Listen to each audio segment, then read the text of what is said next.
Metropolitan Bar Foundation will grant its highest honor, the Richard W. Pogue Award for Excellence in Community Leadership and Engagement, to Case Western Reserve University School of Law co-deans Jessica Berg and Michael Scharf. The award will be presented February 17th at Rock the Foundation, our signature fundraising event. Over the past decade, this dynamic duo of deans has shown incredible leadership. They've led their law school to new heights while mentoring students to get started changing the world right now. They sat down with me in September for our My Bar Story podcast. Hi, I'm Jessica Berg. I'm the co-dean at Case Western Reserve University School of Law. And good afternoon to you too, sir. Thank you. I'm Michael Scharf, the other co-dean, and we've been in this position since 2013. Okay, so if I did my math right, 2013 means 10th anniversary. Yes. Congratulations. Why don't I start with you, Jessica? I'm dying to know, how did you end up at Case Western Reserve University? So I was working at the American Medical Association in Chicago, and I was doing some adjunct teaching at Northwestern and University of Chicago. And I decided I wanted to become a full-time academic, and I started looking out there on the market, and I taught in both medical schools and law schools, so I wasn't exactly sure which direction I was going. Case Western Reserve University called me and said, we have this unique position. It's half law school, half medical school, and I thought, perfect. And so I came out here, viewed the schools. The health law program is phenomenal here. The Department of Bioethics, which was the other side on the medical side, which recruited me, was one of the top in the country, and it just seemed like a match made in heaven. Yeah, it sure sounds like it. Now, was Chicago home for you originally? No, I bounced around a lot. Most of my family is in New York or somewhere along the East Coast, a little bit out in California, a little bit in Houston. So pretty much anything was fair game. I loved Chicago, but it was not where I had been. Well, at least you made it easy by going from a city with a sea and a lot of wind to another city with a sea and a whole lot of wind. True, and I have to say that the winters didn't worry me in any way, shape, or form, and I think that reassured them here that I might stay for a while. I wasn't going to get scared off by anything. That's fabulous. And in contrast, Michael, you're a native, originally Shaker Heights, is that right? Yeah. So grew up the street, and my debate partner, who is now the director of the law department, Mark Griffin, and I used to come to this law school to prepare our debate research when the topic was America's foreign policy. And I fell in love with international relations, so I went to college and become an international relations major, and then went to law school, clerked down for a federal appeals court judge in Jacksonville, Florida, and then got my dream job at the State Department. Worked there for 4 years, and in the evenings I was teaching at Georgetown, and I got the teaching bug. I couldn't imagine there was a better job than working at the State Department until I started teaching. So my first teaching gig was in Boston, and I did 9 years there, and then 21 years ago I got to come back to Cleveland, where my roots are and my family is. I love it. What was it about the opportunity to come back to Cleveland that made you say yes, beyond the family? What was it career-wise? So this school has a really amazing international law center, and it has currently a $5.6 million endowment, which makes it the second largest of any international law center in the country. So when Sid Picker, who had been teaching here for 30 years, was getting ready to retire, I just happened to be giving a speech here, and people said, would you ever think about coming back to Cleveland? And I was like, in a second. And so I was able to come back and then take over the International Law Center, and it has been just a great platform for my career. And then at what point did the opportunity for this co-dean experience come in your career? And I'll ask you the same, Jessica, so we figure out how these two came together. So I directed the International Law Center and taught international law, and then they made me associate dean for global legal studies. And then our dean had a series of mishaps, and they asked us if we would be interested in being co-deans. And it seemed like moments later, we were up before the faculty introducing ourselves in a whole new light. So who was it that had the first idea of this co-dean leadership model? Professor Sharona Hoffman. Okay. So the provost at the time had come to talk to the faculty and the senior staff and ask, what do you think we should do? We knew we were in November. It's the middle of a semester. Everybody has full teaching loads, and actually full teaching loads into the spring. As Michael pointed out, things were in a bit of an awkward situation given the prior dean. And we didn't know if we were looking at a few months, a longer period of time. So it was a little hard to figure out what we were going to do. And we knew we needed people to step in. What happened for us first as acting and then as interim And she said, you know, Minnesota actually had codeines for a while and it worked well. And in fact, Case Western had codeines a number of decades ago, and just suggested maybe that would be the way to do it. And he came back and asked everybody, you know, if you were going to suggest people who could step in as codeines, who would those people be? And that's how we wound up in this situation. So I'm dying to know, how did you begin that negotiation? Because I'm sure it was friendly negotiation, but you had to figure out who was going to do what within the dean universe. So how did that dialogue and that alignment of responsibilities come about? So the first thing that's important to understand is when we were given the position, the president at the time said, I'm not making any decisions on how you split things up. It's all each of yours. So you guys figure it out. You know, we've worked together on different kinds of things. I think we both tend to be fairly collaborative generally. I think we started pretty much with, all right, let's try everything. And then let's see where things fall most naturally. Michael, I would typically say, why do you think people wanted you in this role? So let me ask you this. Why do you think they wanted Jessica in this role as a co-dean? So Jessica was the rising star at the law school, and she had just completed chairing our faculty committee that reviewed our curriculum and came up with a completely brand new model for the law school. And if you look out the window here, it says a national leader in experiential education.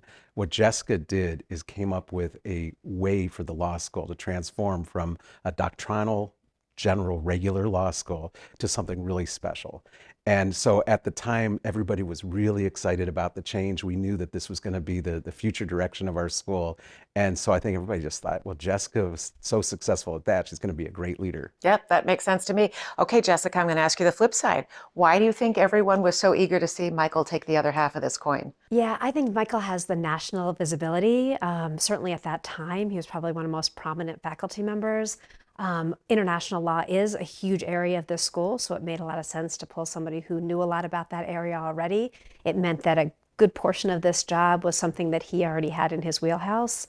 And generally speaking, you know, I think this was for him, you know, a point in his career where this was a really good next step, and made a lot of sense then for the school to be pulling from him.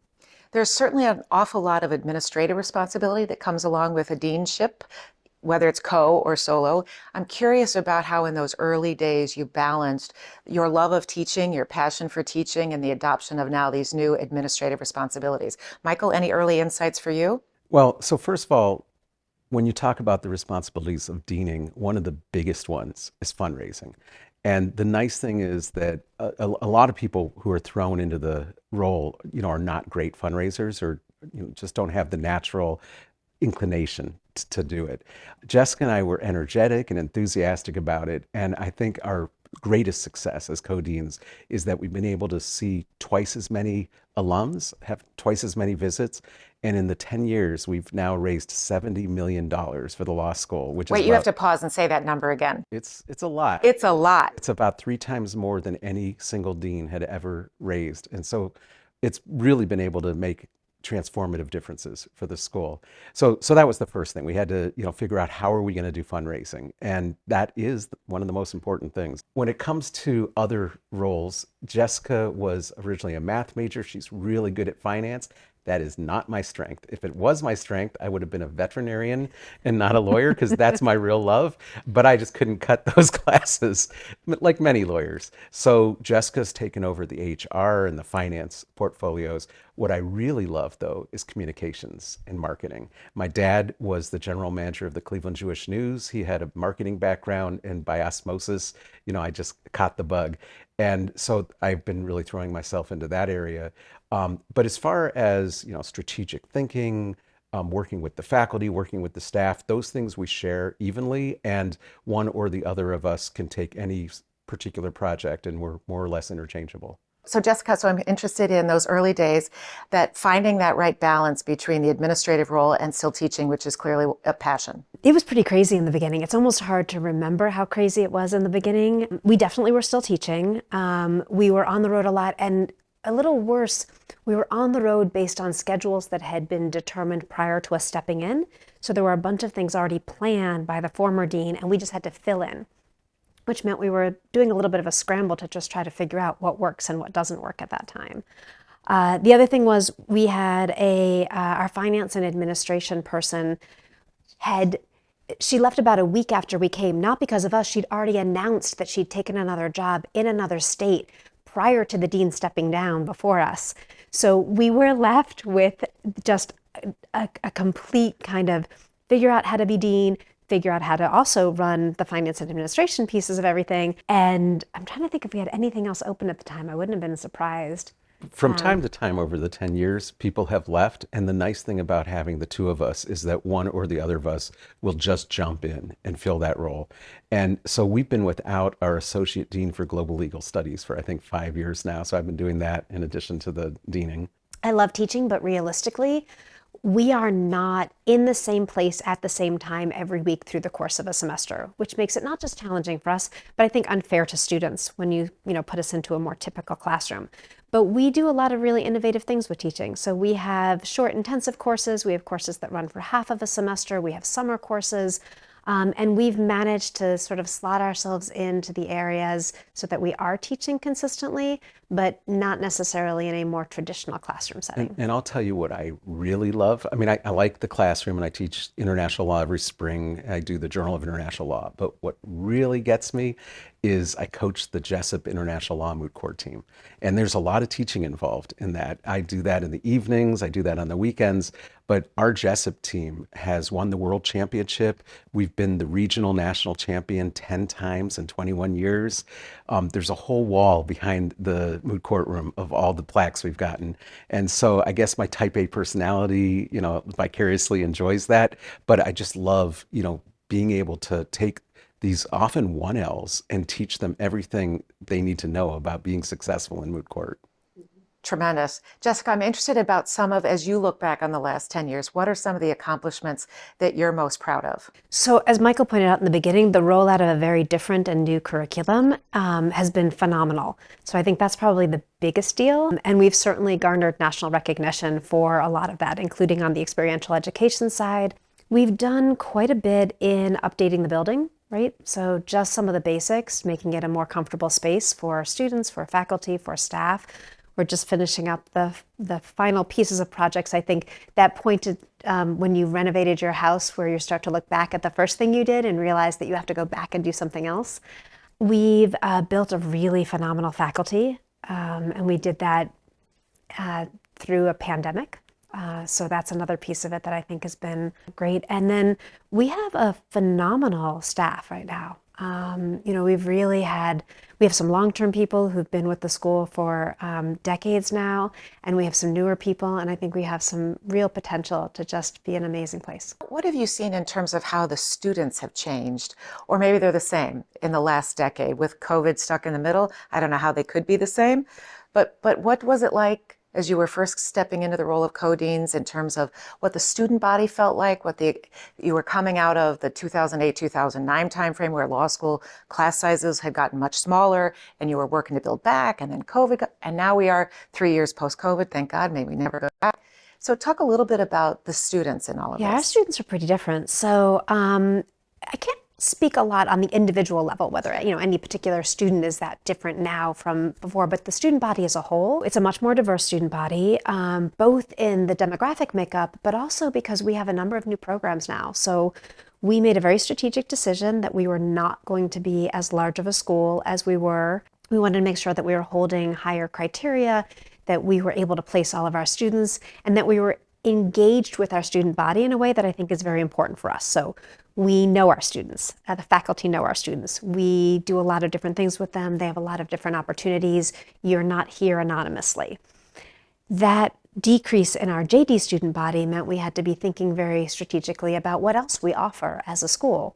So we grew parts of our international student body.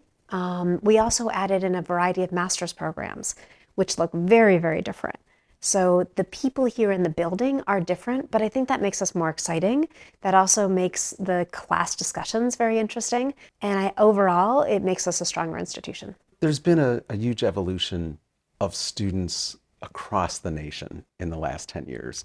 So when we first started, the reason that applications were down in law schools is because jobs were down in law firms. And the students at that time didn't have sort of the excitement and confidence that they were going to get jobs. By 2021, the opposite had happened. There was more hiring than ever before, and our hiring hit the highest level ever. And that corresponded with our bar exam pass rate hitting its highest level ever. So that was an amazing year for us. We had a 95% bar pass rate in 2020, which was 20th best in the whole country. So just that, meant that the students were more confident and excited. But then, of course, you've got COVID, and we had to teach for a year remotely, and that I don't think it was fun for anybody, but we did it, and we learned a lot about remote teaching, which, as we'll talk about later, has opened some doors for us. And then I think that people talk about the Zoom generation. It is just kind of a different group of students than before. There's some really exciting features about it and some challenging features about it, but it's not special to our school as opposed to just having seen it over 10 years. The other thing I wanted to answer is you asked, like, what are the exciting things that we're most proud of that we've accomplished? Our credentials for the students have gone up and up and up. So when we first started, we were at a 158 median LSAT, and we're now at a 160. And our GPA was a 3.5, and then it crept up to 3.6, and then 3.65. This year it's a 3.7, highest in our history. And we're so proud of that, because it means that we're like a hot law school. People want to come here, and the kids are wicked smart, and they're hard workers, and it's really fun to teach them. Yeah, how could it not be? So I'm interested in the 10 years that you've been co-deans. There have been some other law schools that have tried a co-deanship. More, I think, have not succeeded than succeeded in the co-role. And I'm interested in what do you think the secret sauce is between the two of you in terms of why you've been so successful for a decade? So I've told people this before. It's a partnership. Lots of people have partnerships, but I think they forget that there's work that goes into a partnership. Communication is key. We spend a lot of time communicating both in the building and outside the building. We actually live fairly near each other, and so at periods of time we've gone for walks or driven back and forth together, so that we have time to be able to keep in touch on everything that's going on. You have to be willing to compromise on things. You have to be willing to really hear what somebody else is saying, not just pretend to be listening, but actually hear the perspective they're bringing to you. But I tell people consistently, the thing about partnerships is you are absolutely more stronger and more powerful together than you are apart, and that's what makes it worth it. So it's worth all of that energy and effort you put into it. And over 10 years, we've really developed a lot of trust. We've never let each other down. And I think we've gotten really comfortable with each other's judgment. And so over time, there are different spheres that, Jessica has taken and I have taken, and I don't have to be involved in those decision making because I know that she'll make the right decisions. She was mentioning all the building renovations here. Jessica has the most amazing aesthetic tastes and abilities and skills. And so I'm just so pleased with all the choices that she's made when I walk around the law school and see how different this place is now than it was 10 years ago. So are there other things, Michael, that, beyond Jessica's aesthetic that the average person doesn't know about her? About Jessica? Yeah. Oh, there are so many things.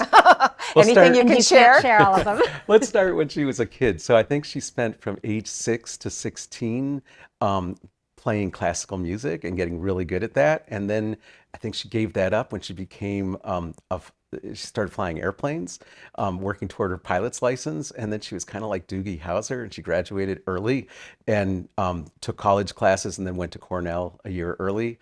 And then I think she started as a math major, as I mentioned before. And then did you end up in psychology? Is that what your major was? Story. And yes, without many psychology courses, but yes. So there's that. Then, by the time she gets to Cleveland, she was a ski patrol. I saw her once. We had Hillary Clinton come here and speak, and we were sitting on the front row, and someone next to us fainted. And I'm sitting there thinking, what do I do? Like, I'm trying to process this. And by the time I was like thinking about it, Jessica was already down, cleared it out, propped her up, was doing all the right things that she learned from ski patrol. And I was like, that's who I want next to me in the foxhole. Absolutely. So that's Jessica. That is fantastic. Okay, we get to turn the tables. So what do people not know about Michael? some of these things people might know about, but not everybody. So he loves Siberian Huskies. He's had a series of them. His current one, Luna, is adorable. He runs with these dogs every single morning. Rain, snow, slush. A couple times we've had discussions about making sure you don't get run over by And cars while Jessica's doing got that. me lights so I don't get hit. Yep. And those of you who've heard him play, I think, he says his first love would have been a veterinarian. I don't believe that. He would have been a rock star.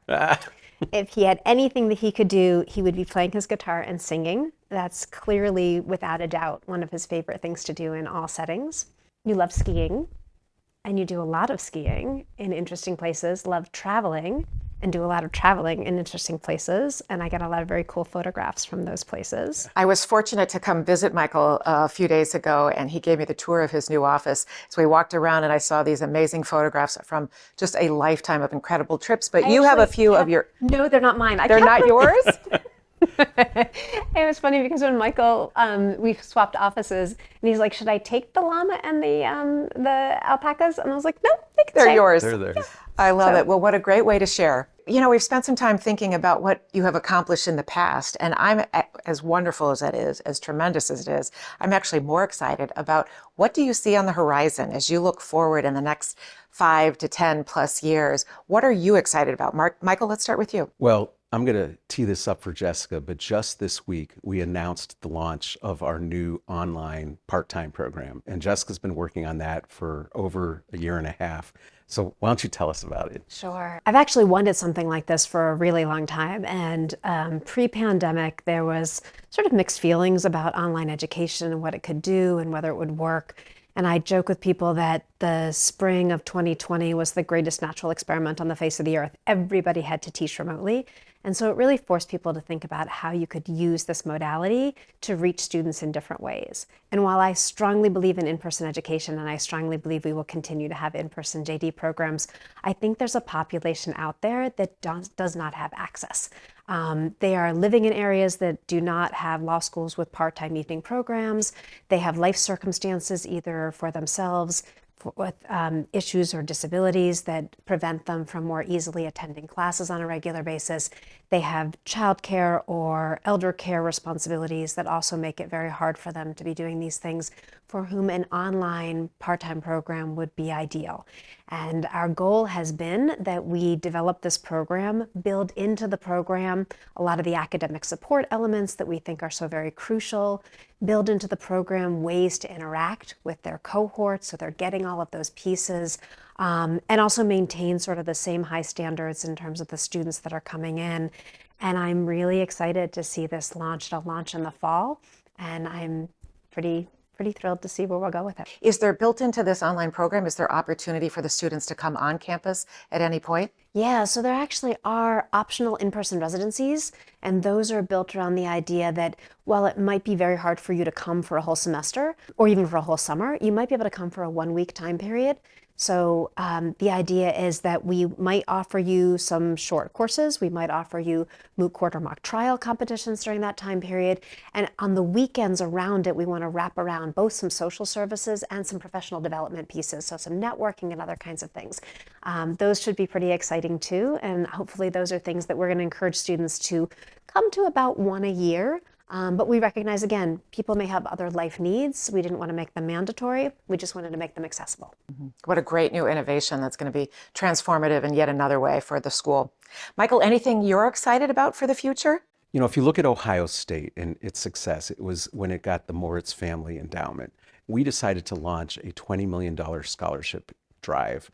And we just launched it, but we're already at $7.5 million. And I would love us by the end of the year to be very close to 20 million, because I think that will be transformative to the school in the way that it was for Ohio State. And how thrilling for our region. There are some new partnerships that we're negotiating with institutions abroad, and I'm hoping that a couple of those are going to pay off by the end of the year. Michael, I'm dying to know, I can't wait any longer. When we were talking about music earlier, I was going to jump in, but I tried to refrain myself. I'm dying to talk a little bit about your radio show on Idea Stream. Oh, yeah. I know you're busy as a dean. I know you're busy in the academic arena, but you make time for a radio show. Can you talk a little bit about that? Sure. Well, it's quarterly, so it's not every week or every day. So I'm the host, and I get people from all over the world to beam in And the technology is such now that it sounds like they're right in the studio with me. It's called Talking Foreign Policy, and it's about international relations issues. Interestingly, when I first pitched this to IdeaStream, they said, "Oh yeah, come on in and we'll do a pilot." So I did a pilot and I said, "So what'd you think?" I was so excited. They said, "Well, you're a little bit too much talk radio and not enough NPR." And I was like, "What does that mean?" Just too much enthusiasm. And they said, "Watch a whole lot of NPR or listen to a whole lot of NPR episodes and you'll see what we mean." So I did a second pilot. They said, "You nailed it." And then I've been doing it all these years. And then I asked them recently if they noticed that I kind of shifted back to my enthusiastic way. And they said, "Oh, yeah, we caught that." But they said that their polls and everything that they take indicate that the listening audience really likes it. So they didn't make me change that. That's fabulous. So, I think it is, anyone who knows you knows it is impossible to take that out of you. It's just fundamentally who you I feel are. like I want to go back and listen to one of those first episodes. I don't believe you can take that Well. enthusiasm out. so Yeah. Well, the other piece that we all know is that you're an incredible performer.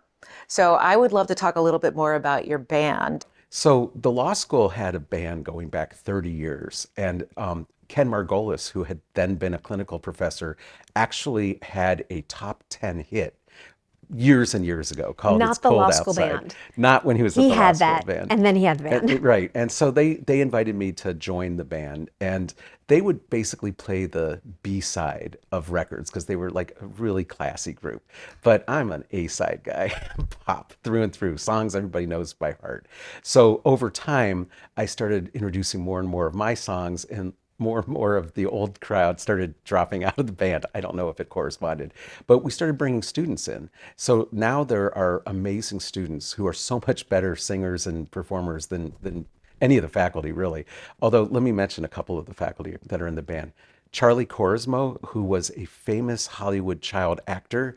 He is our keyboardist, and he especially plays Beatles songs, and he's got this amazing voice.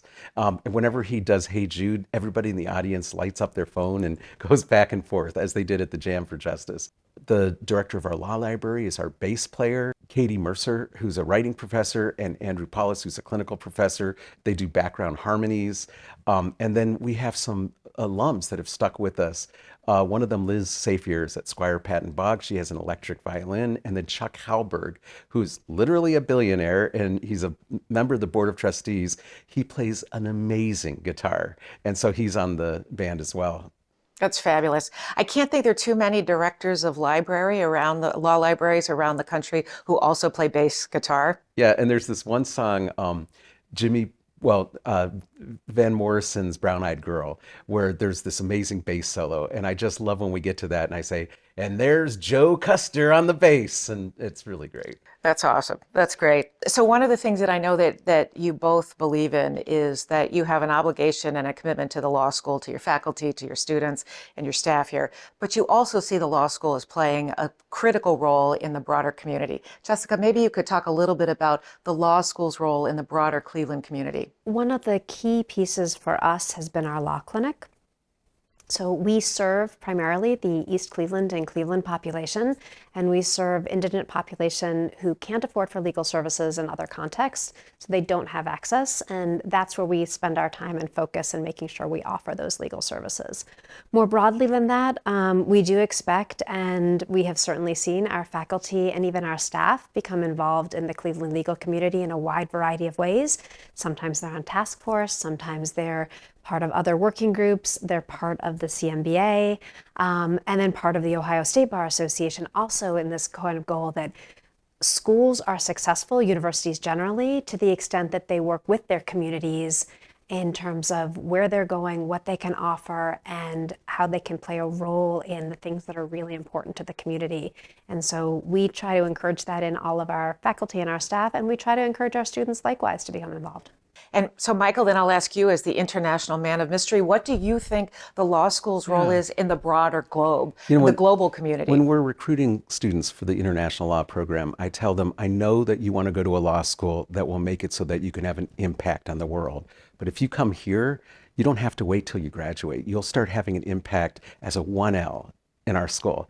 And so I think that goes back to the time when I used to teach this course called the War Crimes Research Lab, and we were doing work to help the prosecutors of these international tribunals.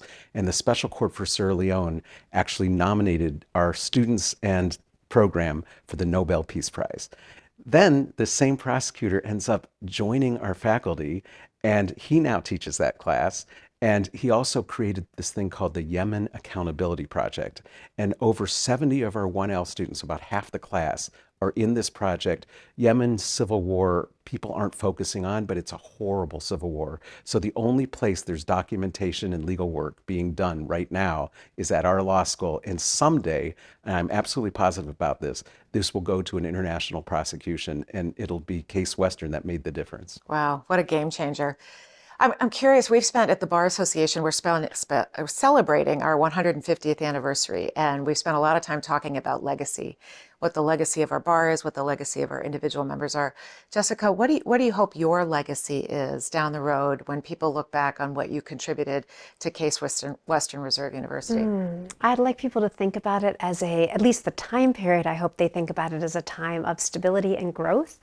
And then going forward into the future, I hope they see all the amazing things that this school can do. I hope we raise the visibility enough that people realize that we have some incredible things we can offer here, and they're not the same things that you can see other places. And, take advantage of them. Come here and enjoy that. Mm-hmm. Michael, what about your legacy? Well, so we used to be the best kept secret. And I've really spent a lot of energy getting the world and the country to know about Case Western Reserve.